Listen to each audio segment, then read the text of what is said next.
All right. All right, let's go. Let's make it quick, Shane. Let's make it quick. There, open figure. All right, yay. All right, here we go.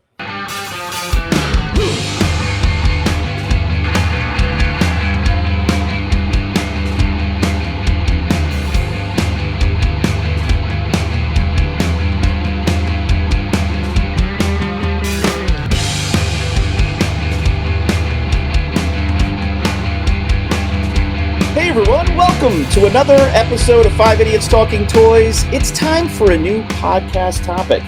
Thank you for listening or watching the show on your favorite podcast app.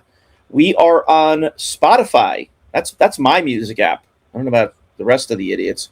I've been through them all. Amazon, Apple Music, Google Podcasts is no more. We were on there once, but they retired that. But yeah, Apple Podcasts. Amazon has podcasts. I don't know if we're on there, but we're on a lot of different ones. So whatever you use, please look for 5 Idiots Talking Toys. You can also go to 5idiotstalkingtoys.com and see links for all of our various outlets there. But you may be here watching on YouTube, and this is our home base. Chris is here. He's in his home base. My home base. Your home base. Are we going to see Jeffrey anytime soon? Jeffrey is gone. He's dead. Oh my gosh. We have a huge turnover ratio in his basement when it comes to toys. Yeah. So we are constantly getting new ones in and chucking the old ones out. Yes. Yeah. That you had a giant 6-7 foot giraffe that we all loved. All right. My kids were riding it and they basically squashed the leg, so he couldn't stand anymore. Oh yeah. You know? We did that with John at one of the conventions. We tried to ride John. We squashed his legs. That's why he's like Moses Malone now with like a knee brace. Right. So John is here. Couldn't bear the weight. Right. So he's got those Forrest Gump knee braces. We are on Amazon. Oh, good. Okay. Amazon Music. They have podcast. I mean, everybody pretty much has podcast feeding in now, but through the network that John manages and puts our podcast up, you can really find us almost on any app that you might use. So definitely take a look. Give us a follow on those apps. You know, it helps out. Please do. It helps out. Even if you watch on YouTube, follow us wherever you can. Brandon is in his cave, in his bat cave. He's been working on his tumbler. I think he's working on the front headlight right now. But he's here. He's going to stop now, and he's going to join us for this episode. Joining. And this episode's about elephant tusks. Did I hear that correctly? This episode.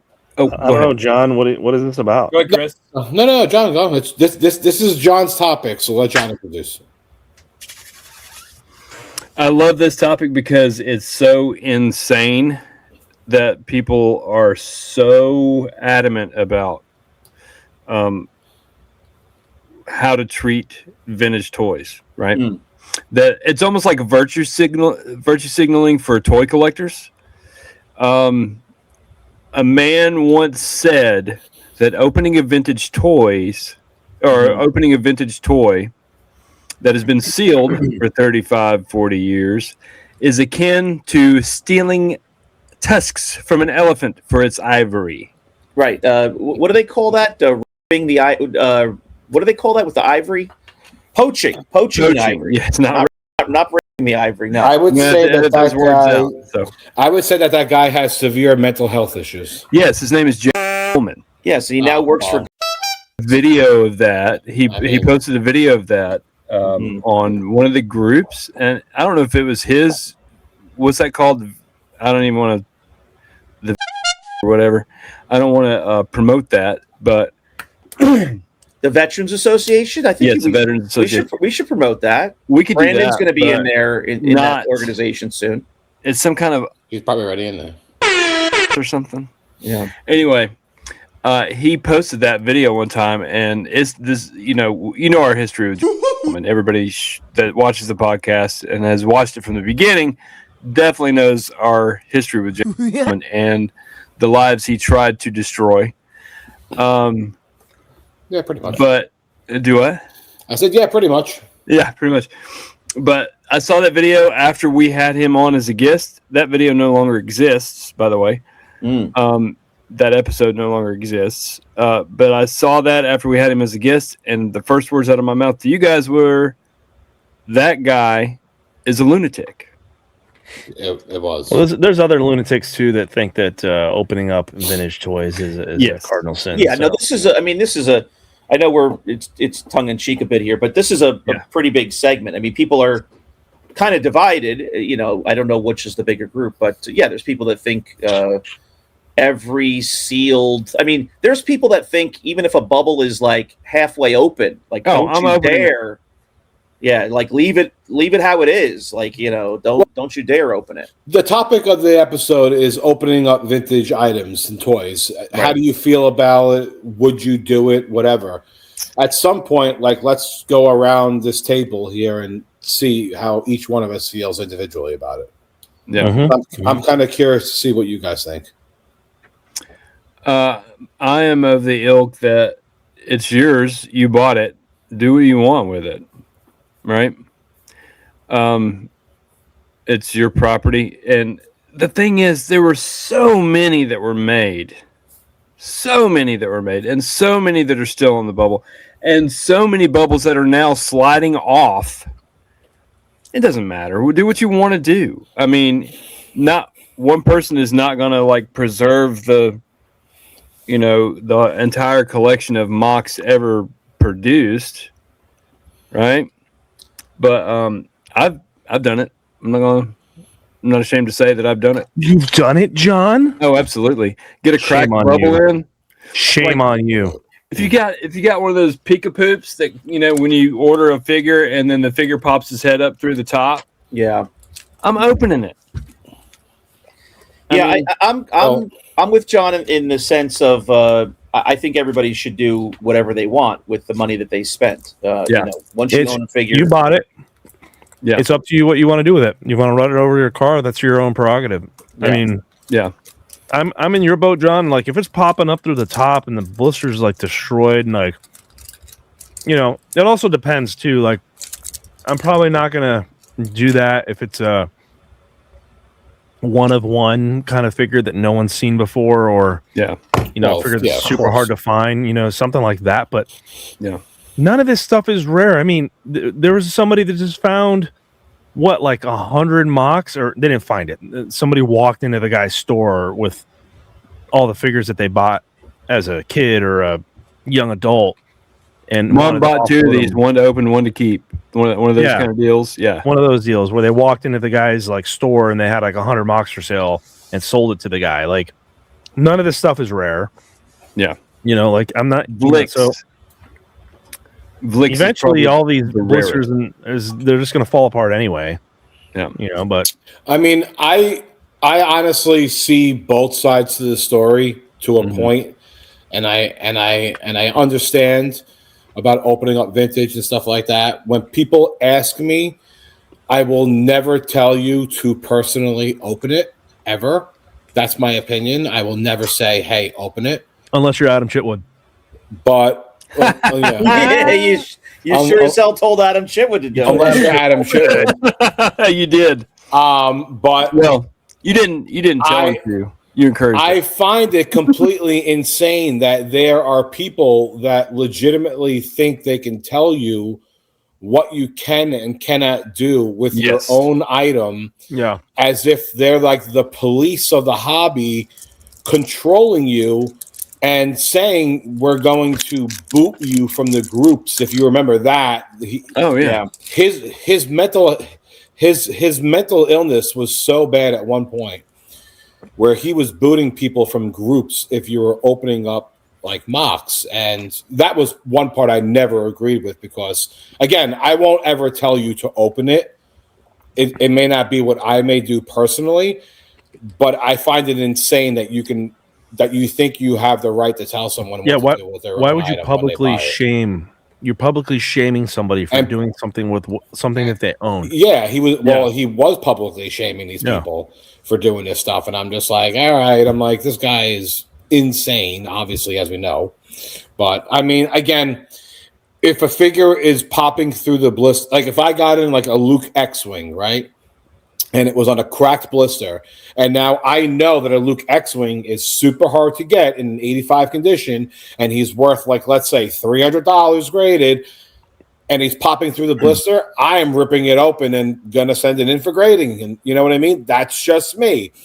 I don't have a problem saying that. I don't care. What if you get one like this? You opening that?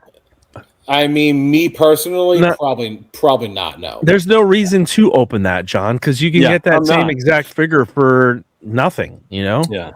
Well, that's what I was going to say. Is but look at the much as I'm a proponent for people to be able to do whatever they want, you know, to have the freedom to do what they want. I would say I'm an advocate for not opening vintage. Yeah, you know, packages and Correct, figures unnecessarily. In other words, as much as you guys are saying they made millions of these, there's no instance where you need to open up a MOC to get a good quality figure. You can find 100 of them. And I agree with you 100% there. I mean, but there's certain MOCs that if I have one, and I'm not gonna continue ripping the figure off the thing. It's a 31 back Bosk. Anybody seen one of those? Very rare, right, Chris? Super 31 super rare. 31 back Bosk. I have one, and if I remember correctly, the figure is coming through the blister, or it's been opened already. Like, I'm not going to continue ripping it off the card for what reason? Well, there's in that instance, then it's going to be worth, you know, maybe less because it's still somewhat on a rare card. You know, there's no reason to even do that because a Bosk is so cheap. Why would I bother destroying a MOC for that? Right. But then you have these Return of the Jedi cards like a Weak Way or a Chief Chirpa that, you know, are practically holding up my desk right now, you know, and it's just like you open up one of those because you want to mint Chief Chirpa, and it's just like, I don't know why you would do that, but again, it's like you're not really missing a whole lot there by doing that because there's so many of them. You know, again, it's like who are we to say what figure is good and what figure is not good? Like, we're not. So a Weak Way and a Chirper might be very important to somebody who cannot afford it. So there's no reason to open it. You know, like, there's no reason to open it in general. I just find it crazy that people can actually think that they have the right to tell you what to do with your own item. Well, I have what I that's think my is, whole thing. To equate it to a species of animal that you're killing, for the ivory tusks. Yeah, killing killing an animal for the tusks. Compare that to a plastic action figure. They made millions of. Yeah. I think I have probably a really good example here. I got this on a live auction. Brandon might remember this just because it's a Yoda, but it's an Empire card. This card, let's see if I can give you, you know, the close up. This card is trashed. But what I did was when it got delivered, I put it between a bunch of heavy books and I flattened it out. I mean, you can see it's fairly flat now. It's actually very straight. Right, but look at all the creases. I mean, this thing was basically folded in half. Yeah, like I would not open that up. And if someone asked me, I would say, don't open it up. Leave it. Why would you open that up for? Right. Well, I'm just saying. But if someone did, is crunched on the bottom, but it's totally sealed. Why would I open this up? I don't have a lot of Empire cards. Got this super cheap. I mean, I basically paid for the figure. And so I said, well, I think I would be happy to display this. I think because of how trashed it is, you know, and it's still. I like it. Yeah. It's got the sticker. I mean, it's a mess. The Christmas wrapping paper on there too. It looks like. Yeah, I mean, it's right, exactly. It's like I got like a Christmas label or something over the price sticker. Now, if Yoda's blowing out through the top of that, right? You know, you probably just finish it off and pull them out and put a mint Yoda on your shelf. You know. Yeah. Well, you can see the bubble is crunched on top, and it's crunched in the bottom, but the front of the bubble is actually pretty nice, believe it or not. So, now, if you had a General Madine tri-logo, and he was bursting through the blister, would you rip him off? Is that an expensive one, the Tri logo? No, I can't remember. There's like a weird one that's like. Yes, John, it is. It's the most expensive. No, I mean, no, I wouldn't do that. I wouldn't open that. I was going to say, isn't that a really expensive one? Yeah, he's like the most expensive moth. Yeah. Oh, yeah, for sure. Yeah, Like, it's like but if the it's like Power of the Force. There's no reason to do that. You know? No. But if it's you get a busted blister B-wing pilot for $35 on eBay, right? I'm opening it because the blaster's worth $45. Yeah, I mean, and then you have a mint figure. Yeah. Yeah, I mean, if the package is damaged to the point where the figure is no longer sealed, then you're traveling into different territory. I guess every instance is a separate decision. I have one for you. Instance. I have a recent one for you. I was at the toy show, and I pulled up a box of figures that I hadn't put out yet, and it was getting towards the end of the show. It was a Predator figure. I had never seen it on card before. The blister on it was pretty crunched, like pretty bad, and there's some lifting at the top. And I was like, this is odd looking. I don't remember seeing this back when I was a kid. I was like, but it'd be really cool to have this Predator figure. So if it doesn't sell, I'm just going to continue ripping it off the card and put it on display. It's a Kenner Predator figure. Like, what can it be worth, right? $5, So I took a picture of it, looked it up on eBay, no sold listings. I was like, this is kind of odd. I took another picture, Google Lensed it, maybe one came up, and it was like $60 sold. I was like, what? For a Predator figure? I'm like, that's really odd.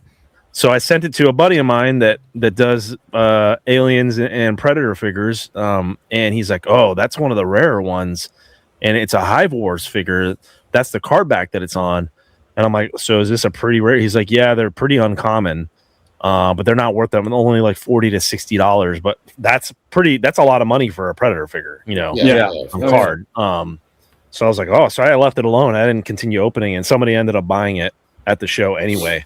So, because I was just going to rip it off and display it, because for those of you guys who know, like Kenner Predator figures and Kenner Alien figures, they're not that. There's tons of them, and they're not that expensive. So, well, you would have sold that figure for $5 if you didn't look into it. Yeah, I mean, in other hobbies like of toys, like LJN, for instance, I'm on that group, and people open up the figures and have talked about it, whatever, and no one cares.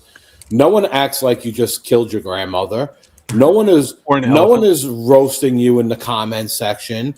You're not getting booted from the group and literally being told other admins of other wrestling groups to get thrown off that group, which is what one psychotic moron was doing to people.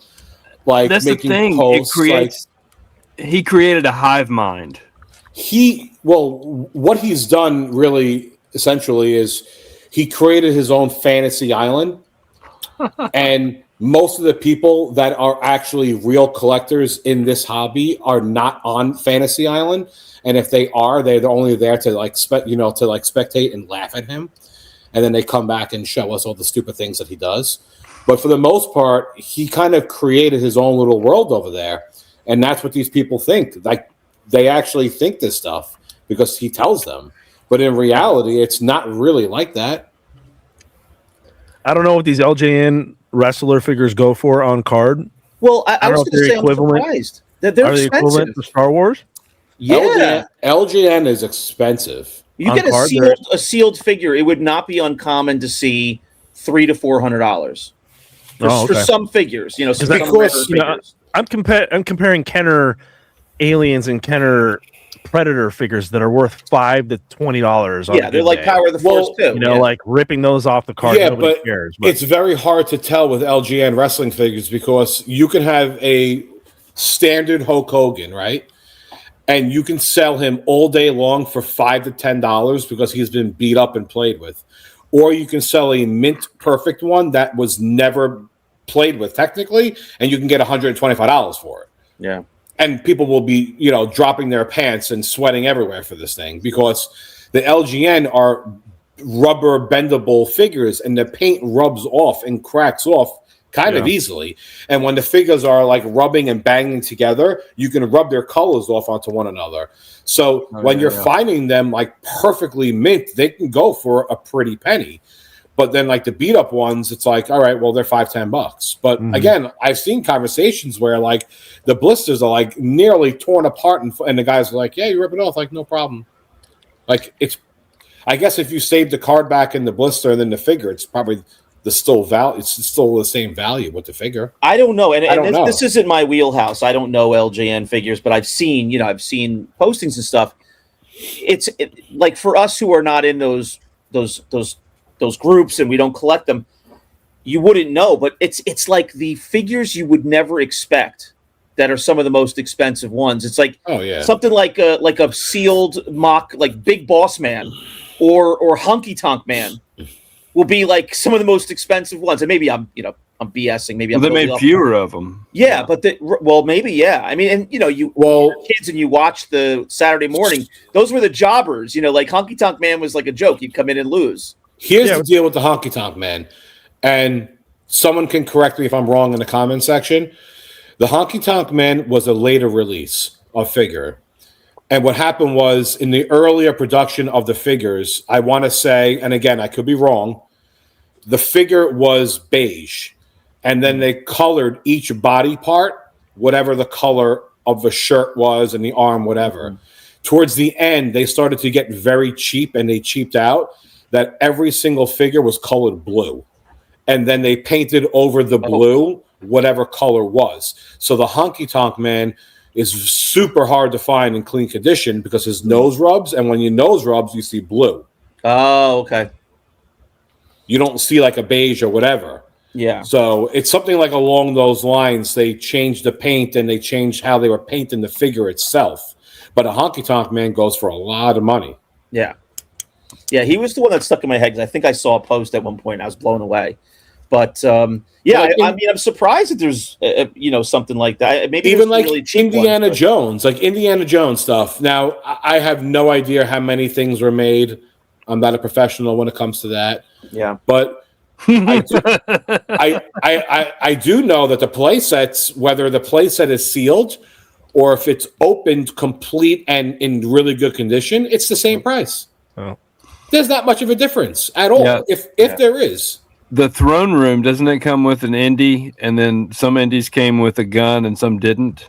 Oh, so we had. So Adam Chitwood ripped off ivory off a tusk and an elephant and did it live to find out. He killed a whale and ripped its teeth blubber. Yeah.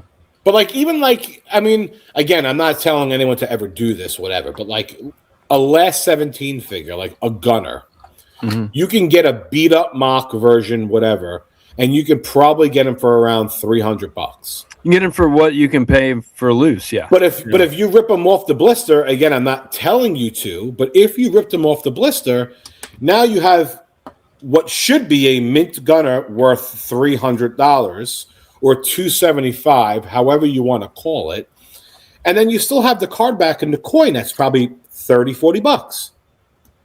Sometimes it's actually worth more money than it was sealed going for. Right, but and then that's the instance where I would find myself to be an advocate to say more inclined to open it. No. I would say there's enough of them out there. I think you could find a really nice figure if you just be patient and look. You don't need to rip that open like somebody would really enjoy having that in their collection. But if you bought it, I mean, I'm not going to be the one to tell you what to do. But I would say, hey, you don't need to open that. You can get a mint figure, Yeah.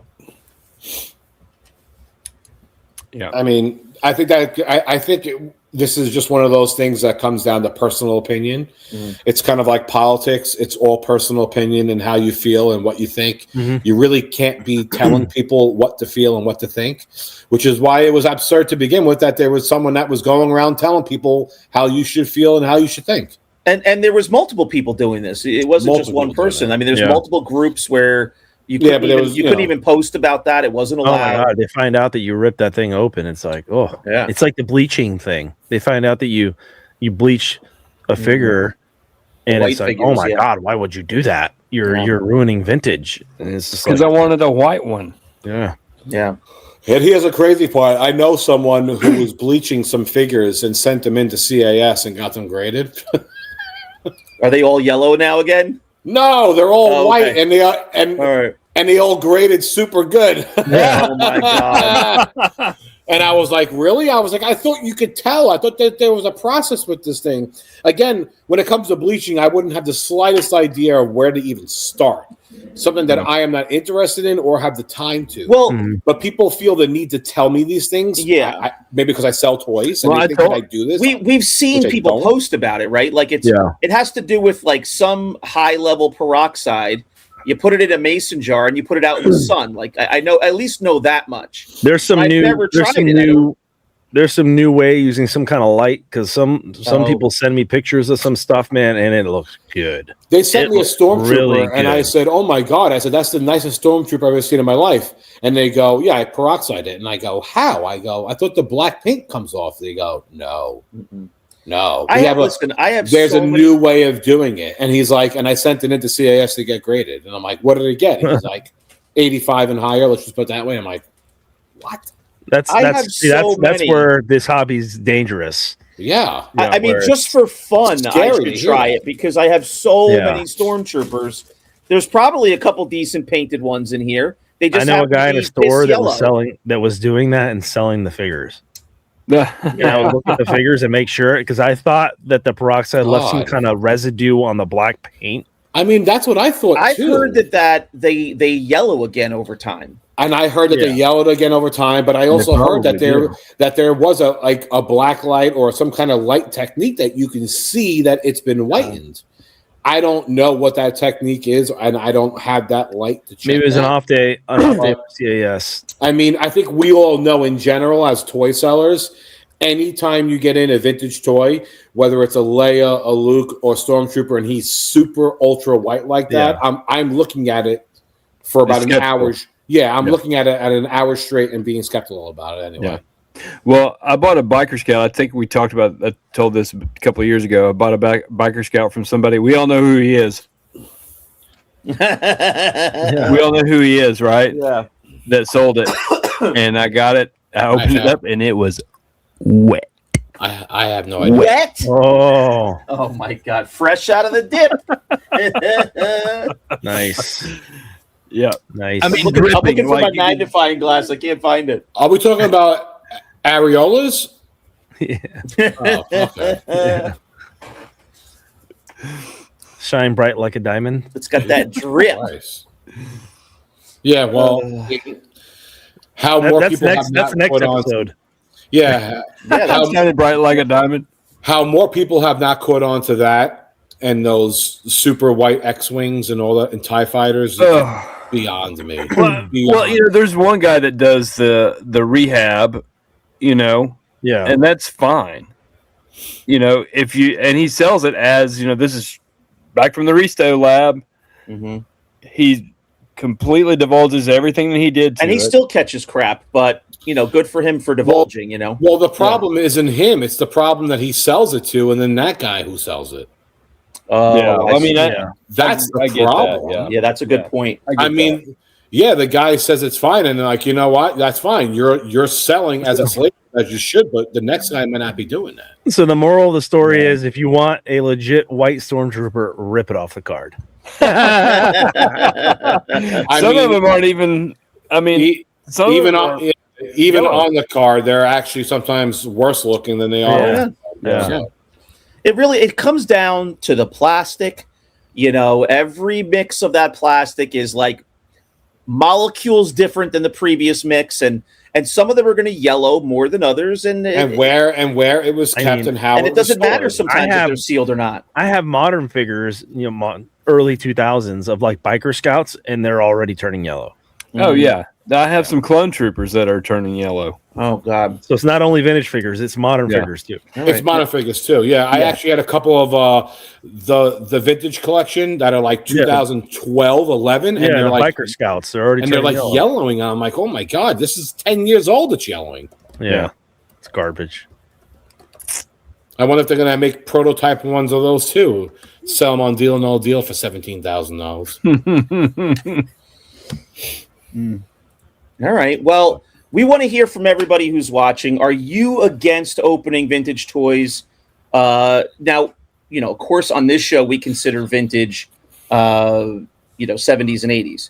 We're now at the point where there's folks out there considering 90s toys vintage. And in reality, they're not wrong. I mean, we're talking they're not wrong. 35 years, I think they're going to start. Now. We need to start structuring it, though. Like, postmodernism and modernism. How do you call 1996 Power of the Force not vintage? Like, how do you not say it's now 30 years old? I mean, how do you say it's not vintage? Like, to me, it's vintage. I mean, a classic car is what, 25 years old? Yeah. I think you just need to just base it based on year now and get away from the term vintage and modern and all that. I think the vintage use for Star Wars is more akin to the OG, the original line of toys. And then, we got to this modern release where it was, big production, more modern movies, but not just, hey, what vintage is this? How old is this wine or how old is this car? Is it vintage? Yeah, but in any case, vintage 1978. Yeah, moral of the story is vintage 1998.